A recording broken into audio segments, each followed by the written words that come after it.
والفريقين من أرب ومن آجام مولاي صل وسلم دائما أبدا. السلام علیکم ورحمۃ اللہ وبرکاتہ. ویلکم ٹو اور الملک یوٹیوب چینل. آج ہم بات کریں گے اسپین کی فتح کے بارے میں. اسپین 700 سال اسلامک ملک رہا. امید خلیفہ کے دور میں اسپین ویسٹرن رومن ایمپائر کے اندر رہا. سال 700 میں امید خلیفہ افریقہ کے اوپری حصے یعنی نارتھرن پارٹس تک مسلمانوں نے فتح کیے. آج کے موروکو ملک بھی اسی حصے میں آئے گا. ہم اتنے قریب ہو چکے کہ امید خلیفہ اور ویسٹرن رومن ایمپائر کے بارڈرز ملتے رہتے تھے، کیونکہ اگر آپ میپ میں دیکھو موروکو اور اسپین کے بیچ البوران سی ہی ہے. اس کو اسٹریٹ آف گبرالتر کہا جاتا ہے. ویسٹرن رومن ایمپائر کے بادشاہ کنگ روڈرک نے مسلمانوں کے اوپر ظلم اور اسلام کے خلاف بہت ساری چیزیں کی تھی. مسلمانوں کو بنا وجہ مارنا اور مسلمانوں کی عورتوں کے ساتھ بھی بہت ظلم کیا ہے. اس وقت میں اسپین کو فتح کرنا بہت مشکل ہے، کیونکہ اسپین کو فتح کرنے ہمیں البوران سی کو پار کرنی ہوگی. اگر فتح ناکام رہی تو سب کے سب شہید ہو جائیں گے. خاص کر کے اسپین میں قدم رکھنے کے لیے مسلمانوں کو بہت سارے ناؤں کی ضرورت تھی. اس لیے اسپین کو فتح کرنے کے لیے مسلمانوں بہت سوچتے تھے.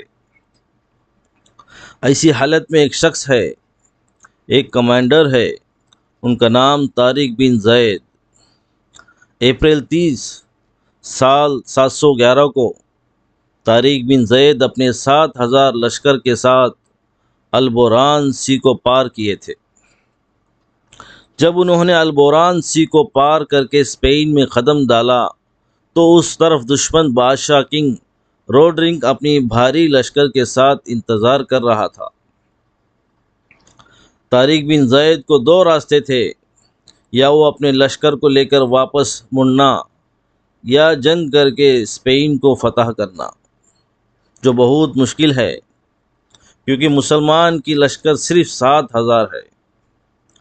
طارق بن زید نے اپنی لشکر سے کہا کہ اپنے سارے ناؤں کو جلا دو، اور کہا کہ یا ہم شہید ہوں گے یا یہ زمین ہماری ہوگی. اس طرح اسپین کو طارق بن زید نے فتح کیے. جب سے اسپین اسلامک رول میں 700 سال رہا. اگر آج بھی ہم اسپین جا کر دیکھیں تو بہت ساری مسجدیں ہیں، اس وقت کے بلڈنگز بھی ہے. اسپین کی فتح صرف 7000 لشکر سے ہوئی تھی، اور طارق بن زید ایک ایسے کمانڈر تھے کہ انہوں نے پھر سے یہ ثابت کیا کہ مسلمان اپنی طاقت سے نہیں دیکھا ہے، اور ہمارے ساتھ اللہ ہے. چاہے ہمارے خلاف یہ دنیا کی لشکر حملہ کرے تو ہمیں کچھ نہیں ہوگا. آج کے مسلمانوں کو یہی سیکھنا ہے. جب ہم حق پر رہیں گے، چاہے ہماری طاقت بہت کم ہی کیوں نہ ہو، یہ دنیا ہمارے قدموں میں رہے گی. ایسی اور جانکاری کے لیے ہمارے چینل کو لائک کریں، شیئر کریں، سبسکرائب کریں، اور اگلے ویڈیو کے ساتھ پھر ملیں گے. دعاؤں میں یاد رکھیے. اللہ حافظ.